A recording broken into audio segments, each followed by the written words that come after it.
안녕하세요. 즐거운 책방입니다. 네, 오늘 소개해드릴 책은요, 인문 고전 소설을 가지고 왔어요. 어떤 책이냐면요, 라셀라스라는 책이에요. 라셀라스. 네, 이 책을 쓰신 작가님에 대해서 간략하게 소개를 해드릴게요. 이 책은 세뮤얼 존슨이라는 영국 작가분이 쓰신 책인데요. 이분은 평생 동안 글을 쓰신 작가님이세요.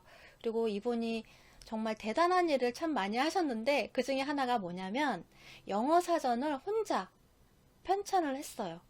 그래서 8년 동안 혼자 힘으로 뭐 보조는 조금 있었지만 몇 명 있었지만 거의 혼자 완성하다시피 하셨다고 해요. 그래서 사전 편찬자로 명성을 알리게 되었다고 해요.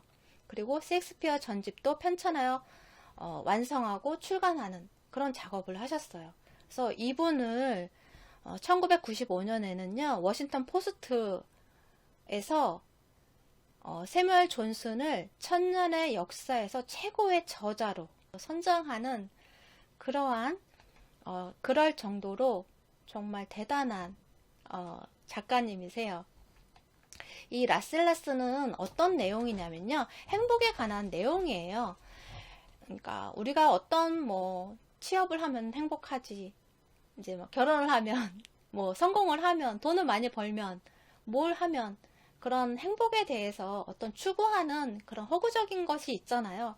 그래서 그런 절대적 행복에 대한 환상을 비판하는 그러한 내용을 담은 소설이에요. 그러니까 산문 형식으로 되어 있거든요. 그래서 이 소설의 스토리를 지금부터 소개를 해드릴게요. 이 책의 제목이 라셀라스잖아요. 라셀라스는 사람 이름이에요. 아비시니아의 왕자 네 번째 아들이 라셀라스예요. 그리고 그의 아버지는 어떤 분이시냐면요, 나일강이 발원하여 흐르는 나라의 군주예요. 그래서 이집트에서 나오는 그런 수확물을 고루고루 베풀어주는 정말 훌륭한 그런 황제였어요. 그런데 이 지방에 풍습이 있는데요. 그게 뭐냐면 왕자가 왕위를 계승하기 전까지는 아비시니아의 다른 왕손들과 함께 그런 행복의 골짜기라는 곳에서, 그곳에 있는 왕궁에서 유폐되어 생활을 해야 해요. 그러니까 어렸을 때부터 계속 거기서 살아야 하는 거예요.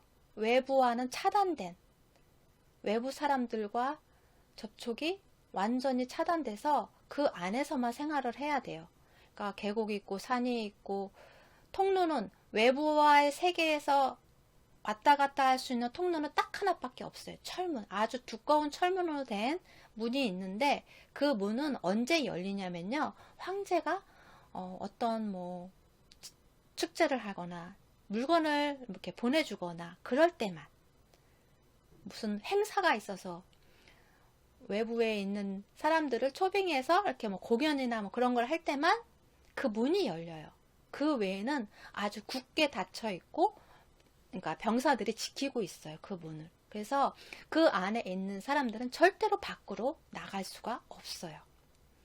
그러한 생활을 해요. 그런데 어렸을 때는 뭐든지 다 새로우니까 다 즐겁고, 하루가 막 너무 빠르게 지나가고 아침이 오길 기다리고 했는데, 나이를 먹으면서 성인이 되어 가면서 그 생활이 너무 지겨운 거예요. 항상 맛있는 음식과 공연과 공부를 하고, 많은 학자들과 이야기를 하고, 시를 토론하고, 그러한 나날이 반복하고 반복되고 계속 반복되니까 지겨운 거예요. 불행하다 생각하고 불만이 터져 나오게 되는 거죠. 그러니까 우울한 거예요. 자신이 불행하다 생각을 하는 거죠.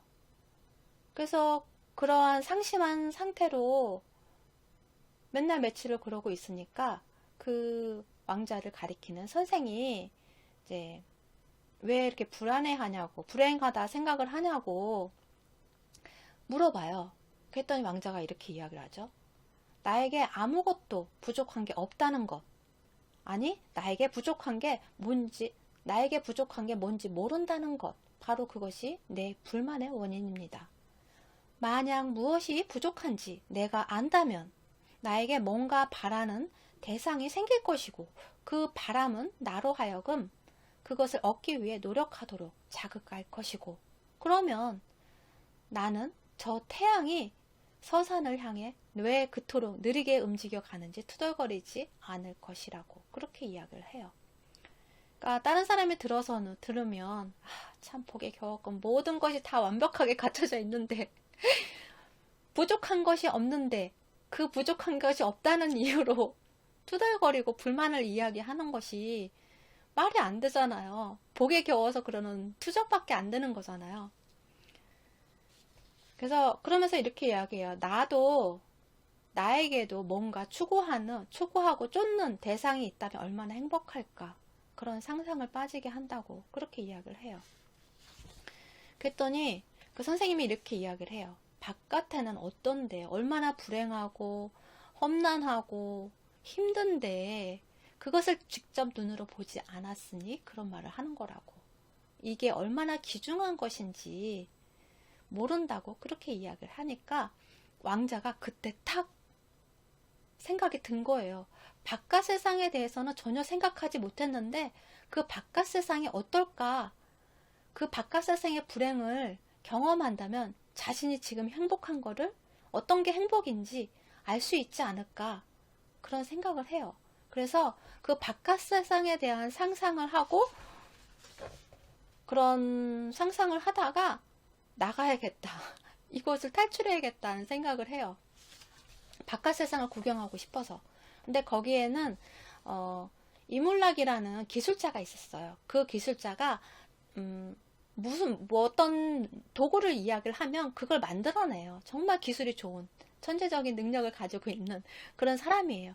그런 이물락과 같이 바깥 세상으로 탈출할 수 있는 그런 방법들을 막 구상을 해요. 그런데 그 시기에 우기가 닥쳐서 맨날 며칠을 계속 비가 오는 거예요. 엄청난 비가 내려서 꼼짝도 못하게 되었어요.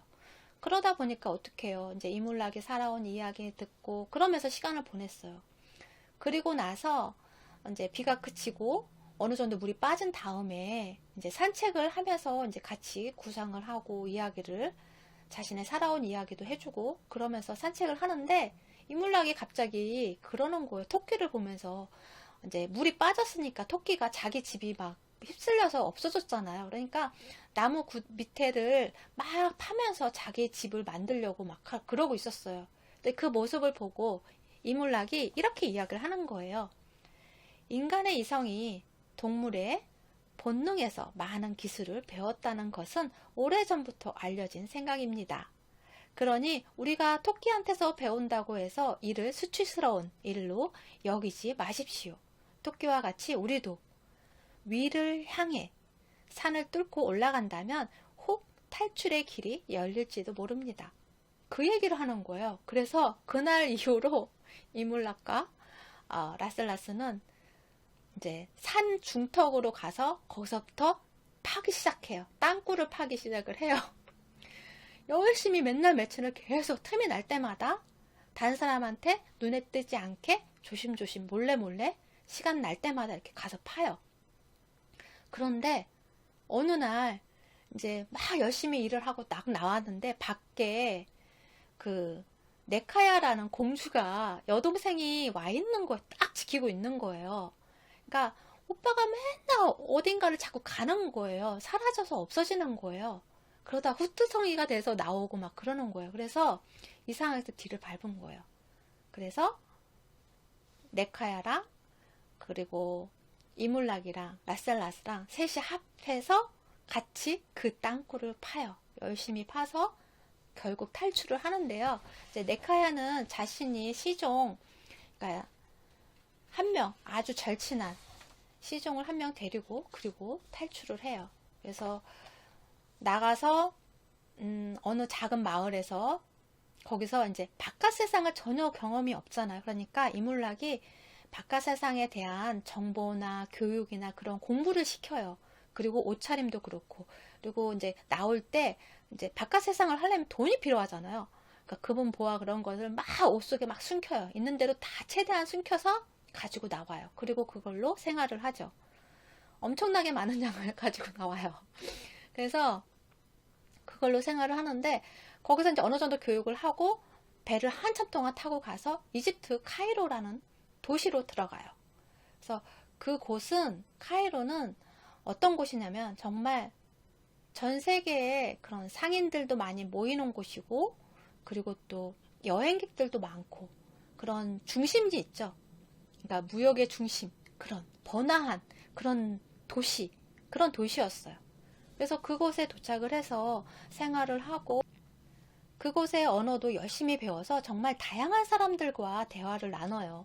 뭐 사치스러운 사람, 나쁜 사람, 상인, 학자, 검약한 사람, 게으른 사람, 정말 다양한 부류의 사람들을 만나는데, 처음엔 좋았는데 시간이 지나면 지날수록 별로 행복하지 않은 거예요. 내가 원하는 것을 얻었는데도, 바깥 세상을 경험하게 됐잖아요. 그러는데도 자신이 행복하다 생각이 들지 않는 거죠. 그러면서 이물락한테 이렇게 이야기를 해요. 지금 나는 명랑한 사람들과 어울려 유쾌한 듯이 살고 있지만, 그것은 벗들과의 즐거운 교제를 나누고 싶어서가 아니라 바로 나 자신을 회피하기 위한 것입니다. 내가 큰 소리로 명랑하게 떠들어대는 건 역시 사실은 마음속의 슬픔을 감추기 위한 것에 불과하답니다.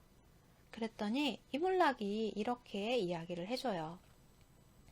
사람은 누구나 자신의 마음을 살펴봄으로써 다른 사람의 마음 속에 일어나는 일을 짐작할 수 있습니다. 따라서 왕자님께서 자신의 쾌활함을 거짓으로 꾸민 것이라 느끼신다면, 왕자님 벗들의 쾌활함 역시 진정한 것이 아니라고 생각해도 틀리지 않을 것입니다. 부러움이나 시기심은 대개 피차 일반이기 마련입니다. 인간은 늙어 죽을 때까지 행복이란 이 세상에서 결코 찾을 수 없는 것임을 쉽게 깨닫지 못합니다. 그래서 우리는 저마다 다른 사람이 행복을 소유하고 있다고 믿으며 자기도 언젠가는 그런 행복을 얻으리라고 계속 희망을 버리지 않고 있지요. 네. 이렇게 이야기를 해요. 우리는 늘 다른 사람을 보고, 아, 저것이 행복이다. 나도 언젠가 저렇게 되겠지. 저렇게 행복할 수 있겠지. 라고 다른 사람을 보고 행복을 찾아 떠난다는 거죠. 그래서 왕자와 공주도 행복의 그런 해답을 찾기 위해서 정말 다양한 사람들을 만나고, 저녁이 되면 이물락과 공주와 왕자와 셋이서 모여서 토론을 하고 만난 사람들에 대해서 이야기를 해요. 그런데 아무리 많이 만나도 그런 행복의 해답을 찾을 수가 없는 거예요. 그런 가르침을 주는 사람이 없었어요. 그래서 안 되겠다. 이렇게 해서 안 되고, 이제 왕자는 고위층 사람들, 아무래도 그러니까 명예나 돈이나 부의 많은 것을 가지고 있으면 좀 더 행복하지 않을까? 난 부러울 게 없으니까 행복하지 않을까? 해서 고위층 사람들을 만나요. 그리고 공주는 그런 주부나 평민들, 그런 사람들을, 그런 소녀들이나 그런, 그러니까 청소년, 그러니까 자신의 또래와 맞는 비슷한 그런 보통의 사람들을 많이 만나요.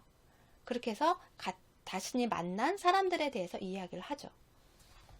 근데 고위층 사람들을, 그리고 왕족의 사람들을 만나고 하다 보니까 겉으로 봐서는 다 행복하고 좋아 보이고 뭐 부러울 게 없고 부족한 게 없어 보이는데, 자세히 가까이 들여다보고 하다 보니까 서로 시기하고 질투하고 서로 그런 자리를 쟁탈하기 위해서 싸움을, 모략을 꾸미고 그러는 거예요. 쌀벌한 거예요. 저 사람을 치고 내가 들어가야겠다. 그런 것들이 난무한 거예요. 그런 부분에 대해서 이렇게 이야기를 해요. 높은 지위는 행복이 머무르는 자리가 될 수 없다고 할 것이야. 나는 기꺼이 믿건대 행복은 왕자나 대궐에서 달아나 오히려 평범하고 이름 없는 개인의 평온한 가정생활을 찾아 그곳을 자신의 처소로 삼았음에 틀림없다.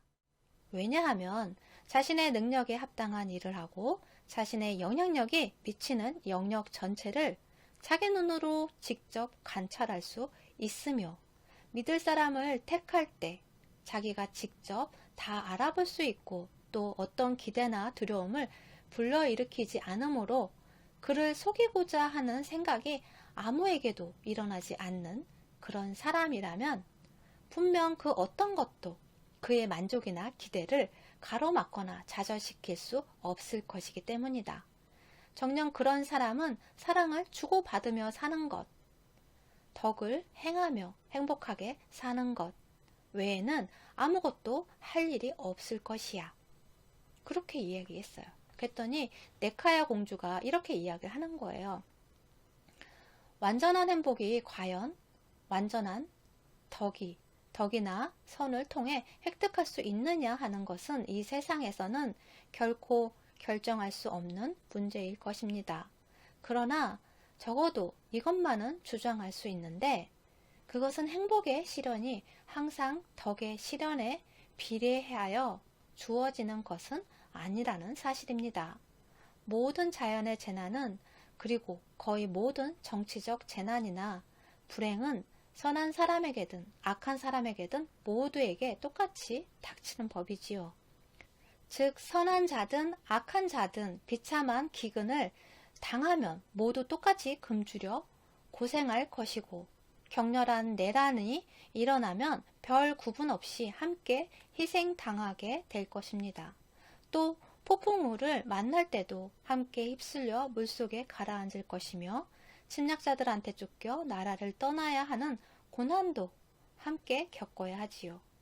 덕을 통해 우리가 얻을 수 있는 것은 오직 마음의 평온, 즉 좀 더 행복한 삶에 대한 꿋꿋한 기대밖에 없습니다.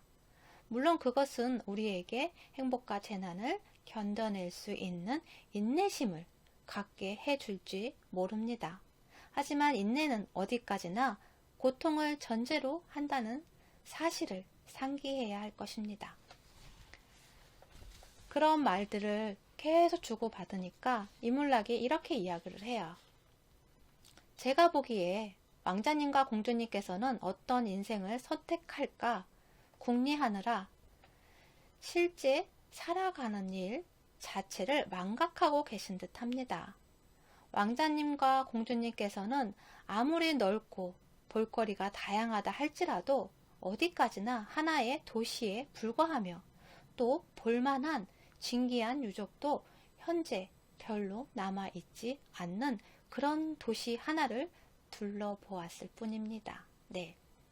이 작은 도시 안에서 그러한 작은 시야에 대해서 이야기도 하고요.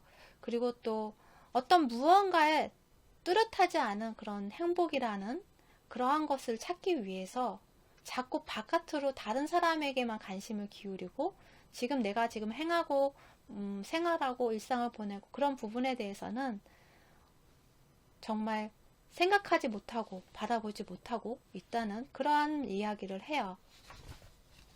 그러면서 또 이렇게 이야기를 해요. 무엇이든지 그것을 올바로 알기 위해서는 그것에 끼친 영향이나 결과를 반드시 알아야 합니다.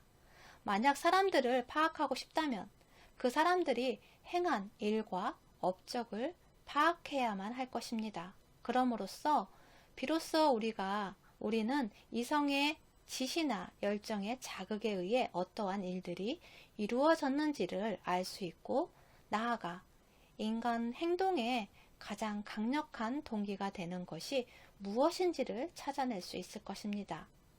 현재에 대한 올바른 판단을 하기 위해서 우리는 그것을 과거와 대비하여 살펴보지 않으면 안 됩니다. 왜냐하면 모든 판단은 비교를 통해서만 얻어질 수 있으며 미래에 대해서 우리가 아는 것은 아무것도 없기 때문이지요. 사실 인간의 마음이 현재 사로잡혀 있는 경우는 거의 없답니다. 우리의 마음을 매 순간 채우는 것은 바로 기억이나 앞날에 대한 예상 같은 것들이지요. 우리에게는 기쁨과 슬픔, 사랑과 미움, 희망과 두려움이라는 감정이 있습니다. 그런데 기쁨과 슬픔의 대상이 되는 것은 바로 과거의 일들이고 희망과 두려움의 대상은 미래의 일들이지요. 심지어 사랑과 미움조차도 과거와 연관되어 있습니다. 사랑이나 미움이라는 감정적 결과가 발생하기 전에 뭔가 그 원인이 틀림없이 과거에 존재했을 것이기 때문이지요.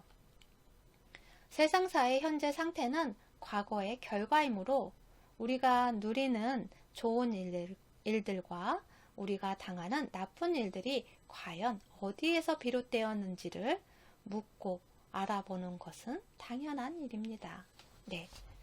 이렇게 서로의 생각을 주고받고 토론을 하면서 행복에 관해서 그리고 또 삶의 형태에 대해서 많은 이야기를 나눠요. 사람들에 대해서. 그래서 이 책을 보면 정말 다양한 사람의 인물들이 나오기 때문에 그런 인간관계에서 일어날 수 있는 그러한 일들을 대신 경험할 수 있는 그런 부분들이 있어요. 내가 알지 못하는 다른 누군가의 그런 생활이나 성격이나 감정이나 그런 부분들을 소설을 읽어가면서 그런 인간관계에서 오는 그런 관계에 대한 내용들이 많이 담겨 있어서 저는 이 책을 읽으면서 행복을 찾아 떠났지만 그 사람의 살아가는 인간의 본질적인 그런 모습들이 있죠. 그런 긍정적인 부분도 있지만 그 이면에 모순적인 부분, 이중적인 부분들이 있잖아요. 그런 부분에 대해서 많이 이야기를 해요. 그래서 그런 부분에 대해서 참 책을 통해서 배울 수 있는, 알 수 있는 나와 다른 타인을 이해하는 데 도움이 되는 그런 내용들이 참 많아요. 이렇게 다른 누군가와 많이 이야기를 나누고 삶을 바라보고 구경하면서 행복에 대해서 찾다가 불행한 일을 경험을 하게 돼요. 어떤 고통스러운 일이 생겼냐면요. 이 일행이 이집트가 피라미드로 유명하잖아요. 피라미드를 구경을 가요. 그랬는데 이제 바깥에 구경을 하고 안에를 구경을 하러 들어가는데 그런 라셀르랑 이몰락이랑 네카야, 그 다음에 시녀인, 네카야의 공주의 시녀인 페코아도 같이 들어가요. 4명이서 들어갔는데 안에 들어가다 보니까 너무 무서운 거예요. 무덤 아니니까. 그래서 페코아가 자기는 밖에 있겠다고, 밖에 시녀들과 같이 있겠다고, 대기하고 있겠다고 그렇게 이야기를 해요. 그래서 이제 그렇게 보내고 안에를 구경을 해요. 구경하고 나가서 보니까 페코아하고 페코아 시녀 2명이 없는 거예요. 그리고 다른 사람들은 다 이제 막 두려움에 떨고 있고 그런 거예요. 그래서 이게 어떻게 된 거냐 물어봤더니 그런 사막이나 그런데 외곽 지역 보면 막 이제 도둑 털고 하는 그런 사람들이 있잖아요. 못된 사람들 있잖아요. 그런 사람들한테 당한 거예요. 그리고 페코아랑 그 시녀 2명은 끌고 간 거예요. 그래서 어떻게 해요? 이제 그 페코아를 찾기 위해서 정말 노력을 많이 해요. 돈을 들여서 염탐꾼을 보내고 어쩌고 해갖고 계속 그 소식을 알기 위해서 노력을 해요. 그런데 맨날 며칠을 계속 몇 달이 지나도 소식이 없는 거야. 알 수가 없는 거예요. 그러다가 나중에 어떤 한 명이 이 페코아 소식을 전하고 그리고 이제 돈을 요구를 해서 그 돈을 주고 다시 만나게 돼요. 근데 그 과정에서 그런 어떤 누군가 가장 가까운 항상 태어날 때부터 같이 있었던 생활했던 어렸을 때부터 같이 생활했던 그런 친구이자 시녀이지만 친구이고 함께하는 가족보다도 더 가까운 그런 사람이었는데 그 사람이 사라진 거잖아요. 생사를 알 수가 없잖아요. 그러한 슬픔 때문에 겪는 그러한 표현들이 정말 자세하게 표현되어 있어요. 그 부분을 소개를 해드릴게요. 처음에는 정말 식음을 전폐하고 그러다가 나중에는 내가 페코아를 못 찾느니 그런 연을 끊겠다고, 그러니까 어느 산속에 들어가 수녀원이 되는 것처럼 그런 생활을 하겠다 막 하는 거예요. 그 공주가. 그래서 그 슬픔이 너무 커서 그래서 이제 그 왕자하고 이몰락이 설득을 해서 계속 찾고 있으니까 조금만 더 기다리고 그 것만은, 그러한 생각만은 하지 말아라. 그렇게 이야기를 해요. 그래서 조금 더 기다려보는 걸로 그렇게 이야기를 하면서 자신이 처음에는 막 맨날 식음도 전폐하고 하다가 먹고 사람들과 어울리고 조금씩 하다가 이제 자꾸 자신이 그런 페쿠아가 어떻게 됐는지도 모르는데 생사도 알 수 없는데 이런 생활을 한다는 것이 죄책감이 드는 거예요. 그래서 언뜻 시간을 정해놓고 내가 페쿠아를 마음으로 생각하고 기리고 하는 그런 시간들을 가져야겠다. 그런 생각을 해요. 그런데 처음엔 꾸준히 열심히 하다가 매일매일 하다가 나중에는 바쁜 일이 있고 중요한 일이 있으면 빠져먹게 되고 그러다가 나중에는 중요하지도 않은데도 자꾸 안 하게 되고 하는 거예요. 그렇지만 그 공주의 마음 안에는 항상 자리 잡고 있다는 거죠. 생활이 그렇게 아무 일 없던 듯이 일상생활을 보내도 그 마음 안에는 항상 이런 마음으로 살아간다는 거죠. 책 내용을 읽어드릴게요. 물론 그렇다고 페쿠아에 대한 공주의 진실한 사랑이 줄어든 것은 아니었다. 어떤 일을 하다가도 페쿠아에 대한 기억을 되살릴 때가 수없이 많았으며 내밀한 우정으로만 채워질 수 있는 마음의 빈자리로 인해 페쿠아에 대한 그리움이 사무칠 때도 수없이 많았다. 그래서 공주는 이물락에게 페쿠아에 대한 탐문을 결코 단념하지 말고 정보를 수집하는 모든 기술을 동원해 그녀를 계속 찾아보라고 간청했다. 적어도 찾는 일을 게을리하거나 소홀히 하지는 않았다는 위안이나마 얻고자 했기 때문이다. 네, 이렇게 사람의 마음이라는 것이 어떤 누군가 소중한 누군가를 잃었을 때 그때 조금씩 변화하고 그리고 그 안에서 내 내적 갈등이 생겨나잖아요. 일상생활을 보내면서 문득문득 그런 떠오르는 그런 내적 갈등, 그러한 부분들이 정말 자세하게 설명이 되어 있어요. 그리고 이 책을 읽다 보면 책의 내용을 표현하는 그런 문장들이 정말 정중하고 예의 바르고 그러한 표현들로 표현이 되고 그러한 말의 표현들이 어떠한 효과를 내는지 인간관계에서 대화를 나누면서 어떤 모습으로 비춰지고 어떻게 보여지는지 그런 부분들까지 아주 상세하게 이야기를 해줘요. 그래서 나중에는 마지막은 페쿠아가 돌아오고 돈을 지불을 하고 돌아와서 같이 그동안에 자신이 경험했던 내용을 이야기를 해주고 이 일행은 정말 다양한 사람들을 만나요. 뭐 학자도 있었고 고위층의 사람들도 있었고 평민층의 사람들도 있었고 그 다음에 농장을 운영하는 자연과 함께 생활하는 그런 사람들도 만나고 운둔자도 만나고 천문학자도 만나요. 그러면서 다양한 삶을 통해서 그 사람들의 이야기를 들어요. 그렇지만 나중에 이 사람들은 행복에 대한 어떤 해답을 찾지는 못해요. 그렇지만 자신이 무언가를 꿈꾸는 그런 희망을 꿈꾸는 그러한 계획은 세워요. 그것이 실행 가능하지는 않지만 그래도 무언가를 목표를 세우고 어떤 거를 희망하는 자신의 삶을 어떤 방향으로 이끌어야겠다는 그런 희망하는 그런 부분들에 대해서 생각을 하게 돼요. 그래서 페쿠아 시녀는 자신이 이제 아랍인 두목한테